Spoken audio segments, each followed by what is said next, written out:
আজকে রই দুটিতেও আমার ফুয়ার ফরমাইশ শুরু হয়ে গেছে, মা আম পান্না বানাইয়া দাও, মা তুমি সব কাচ্চা আম দিয়ে ফুটি বানাই লিছো, আম পান্না বানাইয়া দাও। শুনি আমার বাই ফুতে 2টা আম গাছ থেকে পাড়িয়া দিছে তার।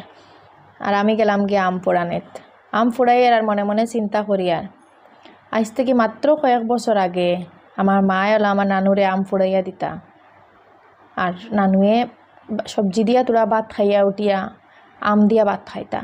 আম দিয়া ভাত খাইতা কইতে আম রে ফুড়াইয়া দিতা মায়, নানুয়ে ওগুন তোর পাল্প বার করিয়া লবণ চিনি দিয়া জল দিয়া আর ভাত খাইতা। আর আমরা বইয়ে বইয়ে দেখতাম, আমরা খাওয়াত বইতাম, কিন্তু আমরা সবজি দিয়ে প্লেটে ভাত থাকতো, আমরা কইতা তোমার তোমার ভাত খাওয়া শেষ করো তেও ইয়ে খাই পায়। তো আমরা জলদি জলদি আমরা প্লেটের ভাত খাওয়া শেষ করিয়া উঠিয়ে গিয়ে নানুর কাছ থেকে খামর লইতাম। উফ, হায়রে মজা আসিল, কইয়া লাভ নাই। লাস্ট 2 দিন থেকে যে গরম পড়ছে, ইলা গরমের সময় আম পান্না কাচ্চা আম দিয়া পারফেক্ট সামার ড্রিঙ্ক। এই সিজনে আপনারা খেয়ে ট্রাই করিয়া আসছেন আম পান্না, জানাইবা কমেন্ট করিয়া।